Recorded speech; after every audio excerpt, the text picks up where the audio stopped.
Olá para todos, eu sou o professor Gustavo e vocês estão no Projeto Estudando. No vídeo de hoje eu vou falar um pouco sobre verdade e ficção, construção da verdade e ficção, usando o filme O Irlandês, do Martin Scorsese, recentemente lançado pela Netflix.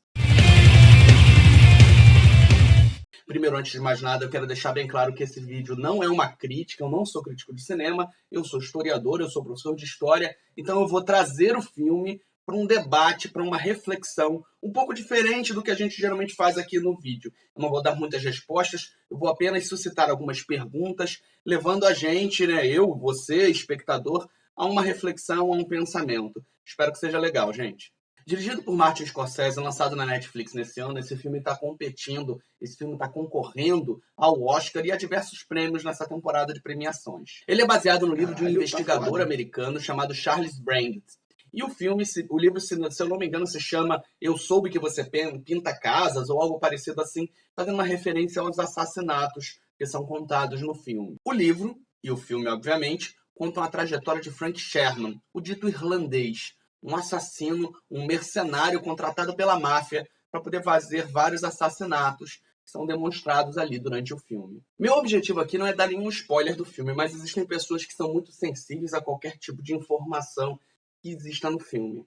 Então, se você é uma dessas pessoas, eu recomendo que você ou pare um pouco de ver o vídeo, vá ver o filme, o que vai demorar por volta de 3 horas e pouco, ou pule para a minutagem que eu estou colocando aqui na tela agora, para que você possa participar da nossa discussão, porque eu vou ter que falar algumas coisas referentes ao filme, mas que, na minha opinião, qualquer americano médio sabe.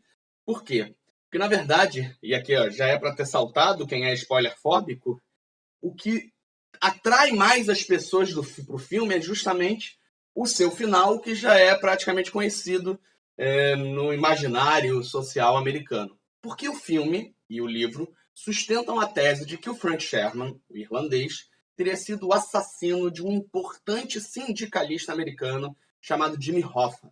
O Jimmy Hoffa, ele desaparece em 1975, se eu não me engano, mas ele só é dado como morto oficialmente em 1982. É uma figura extremamente controversa, mas que, dado esse sumiço, dado a forma com que ele chega ao fim a vida dele, existe um grande mistério nos Estados Unidos. Só para a gente poder fazer aqui um intervalo e você ter noção do quanto isso é largamente conhecido dentro dos Estados Unidos. Não tem o filme Todo Poderoso do Jim Carrey? Filme antigo já. Em determinado momento, ele já com os poderes divinos, ele pega uma daquelas vans de reportagem e pega um cachorro, e o cachorro acha a ossada do Jimmy Hoffa. Só para a gente poder ver o quanto isso está dentro do imaginário americano, o fato dele ter desaparecido. Então o filme vai sustentar a tese de que foi o irlandês. O problema é que isso não é exatamente um consenso, não é exatamente aceito por todos os investigadores que trabalharam no caso. O livro do Pintor de Paredes, o livro que dá origem ao filme, não é o único livro sobre o que aconteceu com Jimmy Hoffa. Existem outros investigadores que sustentam outras teses. Outra coisa que o filme faz, e que não é exatamente longe do que provavelmente tenha sido real, mas que é uma afirmação um pouco complexa, ele deixa subentendido em determinado momento, e isso também não é um spoiler, não é parte do plot, ele deixa subentendido em determinado momento que o presidente dos Estados Unidos naquela ocasião, o JFK, o Kennedy, teria sido assassinado pela máfia. No pano de fundo do filme, aconteceu, obviamente, a revolução que leva Fidel Castro ao poder em Cuba. Automaticamente, vários mafiosos que tinham cassinos em Cuba durante o regime do Fulgêncio Batista perdem dinheiro. Então, alguns desses mafiosos, segundo o filme, que é baseado no livro, financiaram a campanha do JFK para que o JFK chegasse ao poder e fizesse operações contra Cuba. Isso está dentro de um contexto histórico, uma vez que a gente teve a Operação da Baía dos Porcos, uma vez que a gente teve no início do governo JFK algumas operações, algumas iniciativas contra Cuba. Só que o que o filme dá a entender é que, pelo fato dessas iniciativas contra Cuba não terem dado certo, a máfia teria mandado matar o JFK. E essa é sim uma das teses. Essa é sim uma das coisas que rolam na rede de conspiração americana, que pode até ser uma realidade. Só que o que eu quero discutir aqui no vídeo é exatamente isso. O quanto um filme pode construir para a população uma ideia do que aconteceu, uma ideia de realidade. Antes de mais nada, para você que não é um historiador, para você que não tem uma relação tão profunda com história, a gente primeiro precisa explicar exatamente o que é historiografia. Quando eu entrei na faculdade de História, eu pensei que eu fosse aprender, que eu fosse conhecer a história de outros países, de outros lugares, aqui do Brasil, e que a gente fosse aprender a história. Quando, na verdade, não é bem assim. A gente aprende historiografia. O que é historiografia? Na verdade, a gente tem diversas fontes, nós temos diversos métodos, nós temos diversos olhares que se lançam sobre um determinado período histórico. E esses períodos históricos são explicados a partir dessas fontes, a partir desses métodos, a partir desses olhares, certo? E aí a gente tem, então, uma historiografia que é produzida a partir dessas fontes. O problema é que não tem apenas uma historiografia. Ao contrário da matemática, onde 1 mais 1 vai ser igual a 2 em qualquer lugar que você for no Brasil, no mundo, você não tem esse tipo de relação com a história.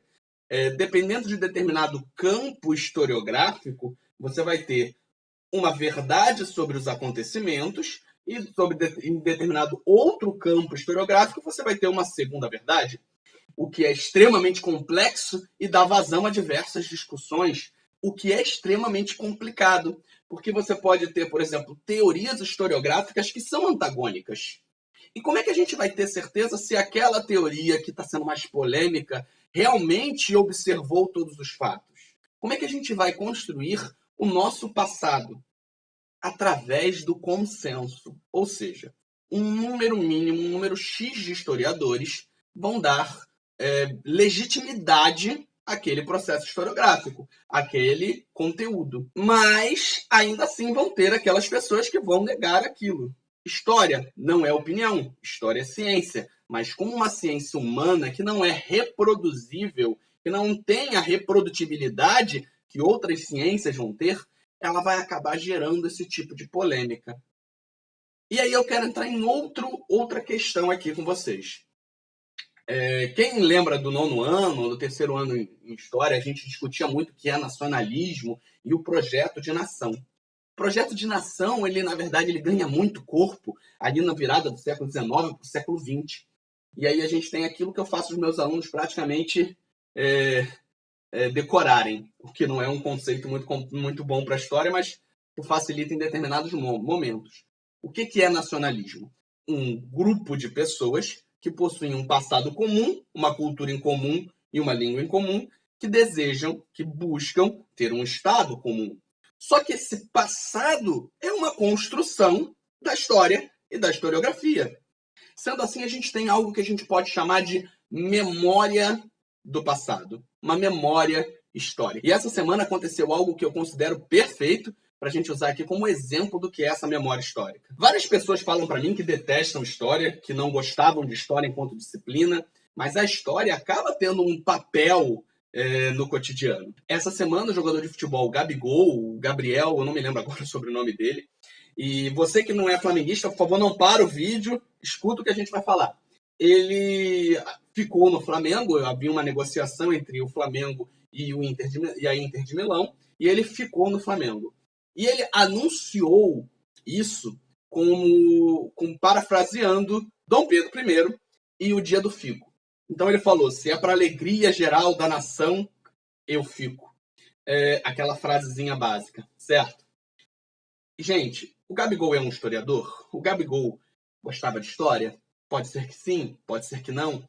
Mas não é bastante interessante como ele vai resgatar algo da história para dar uma legitimidade ao momento em que ele fica no Flamengo?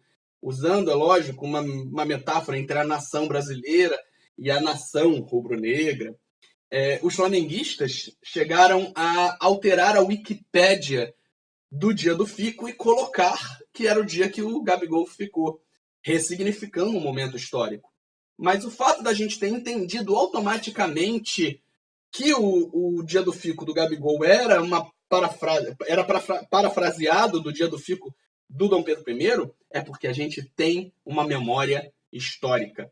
E é isso que eu estou usando aqui como exemplo. E aí eu faço uma pergunta adicional. Dom Pedro I realmente falou exatamente aquela frase?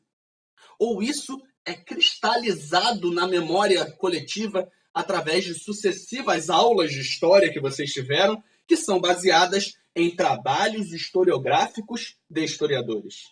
Então é isso. No século XIX, os historiadores eles tinham uma função na construção desse projeto de nação e uma construção do passado. Então as pessoas recebiam dos historiadores esse passado construído. E aí que eu vou dar outro exemplo. Quando a gente pensa em independência do Brasil, a gente remete automaticamente ao quadro do Pedro Américo. Então, a ideia de independência ou morte deles montado, de Dom Pedro montado em cima do cavalo, isso é uma construção que vai estar ligado a um quadro que é pintado muito tempo depois daquilo que aconteceu. Pedro Américo não estava lá, então foi assim. Não era assim que funcionava. Essa é a questão que eu estou querendo entrar aqui. O que a gente tem de um tempo para cá é uma modificação no papel do historiador, que é relegado a um segundo plano, isso muito antes desse desmonte científico que a gente está vivendo. Por quê? Os filmes, a mídia, tomaram um papel na construção do que é o passado. Pensa comigo. Coração Valente. Importa para alguém se aconteceu daquela exata maneira? É possível que eu consiga convencer o meu tio de que William Wallace não é um herói histórico para a maior parte da Escócia? E aqui eu recomendo para vocês, vou botar aqui o link na descrição, o vídeo do Nerdologia sobre o Coração Valente, para poder não gastar tanto tempo aqui nesse vídeo. Vai lá, dá uma olhada no vídeo do Nerdologia quando acabar aqui o meu. Por quê? Porque o que realmente aconteceu não importa a partir do momento que as pessoas apreendem de um filme uma realidade. O que pode ser real ou não, o que pode ser fidedigno ou não com a realidade, mas que de qualquer maneira não importa, já que o que a gente toma como realidade é o que a gente apreende, e não necessariamente o que foi. Não sei se ficou um pouco confuso agora. Filmes que são nitidamente satíricos, filmes que são nitidamente reconstrutores de uma realidade, talvez isso não aconteça. Ninguém vê Bastardos Inglórios, e aqui é spoiler de Bastardos Inglórios, e se surpreende achando que realmente Hitler morreu daquela maneira. Assim como as pessoas que estão vendo Era Uma Vez em Hollywood, do Tarantino, percebem que o final não condiz com o que realmente aconteceu. Mas é a premissa do filme ser diferente, não ser real. Quando um filme vai ser supostamente histórico, você automaticamente verifica, você aceita aquilo ali como a verdade. Só que a verdade, ela está muito inalcançável. A verdade, muitas vezes, é inalcançável para a história. A gente tem verdades momentâneas. A gente tem verdades que são aceitas a partir de um consenso histórico, que não necessariamente aconteceram da exata maneira, porque amanhã ou depois a gente pode ter um novo documento e uma nova revolução na nossa forma de apreender e de construir a história e ressignificar. A história não é uma ciência monolítica, uma ciência engessada. Ela é uma ciência em constante modificação. Tanto que se você, com mais de 20 anos, for entrar em sala de aula hoje, diversas coisas que vão ser faladas vão ser diferentes do que o seu professor falou há anos atrás. O que eu explico em sala de aula, muitas vezes, é diferente do que me explicaram. Uma brincadeira, uma lembrança só que a gente pode fazer, quando eu estudei, quando eu estava no fundamental e no ensino médio, ainda se falava da teoria de que Cabral teria descoberto o Brasil por acaso. Hoje, nós temos documentos, nós temos interpretações que possam esmiuçar isso de uma maneira mais evidente, dizendo que Cabral sabia o que estava fazendo. Cabral tinha uma intenção no que estava fazendo. E hoje isso está bem claro. Hoje isso é historiografia, isso é parte de um consenso. O que vai reger o que é aceito como realidade ou não é um consenso. Mas o que as pessoas estão apreendendo e as pessoas estão captando, tomando para si como construtoras da realidade, não é o consenso. É o filme, é a mídia, é a série. Em resumo, o que eu estou querendo deixar claro aqui é que hoje, para a construção dessa memória histórica, a crença do que realmente aconteceu é mais importante do que o que de fato aconteceu. E se a gente levar em consideração toda a polêmica que a gente está tendo com a ascensão de grupos antagônicos e de uma proposta de reconstrução de um passado, é um perigo muito grande. Mais do que nunca, a gente precisa de divulgação científica, de canais do YouTube, de livros, e que o trabalho do historiador também seja privilegiado. Se você vê um filme que te conta uma verdade, procura saber se essa verdade é única. Procura saber se essa verdade ela é ratificada por outros cientistas, por outros pesquisadores. A opinião é algo importante, mas a opinião deve ser construída a partir da ciência. Acho sinceramente que eu estou muito longe de esgotar o tema desse vídeo. Esse vídeo é só uma brincadeira, tá? É só uma reflexão que eu estou fazendo aqui. Espero que vocês tenham gostado. Curtam, compartilhem, ajudem aqui o projeto estudando. Eu estou com várias propostas aí para o ano que está vindo. E me segue no Instagram. Eu acho que é só isso que eu preciso falar agora. Valeu, gente!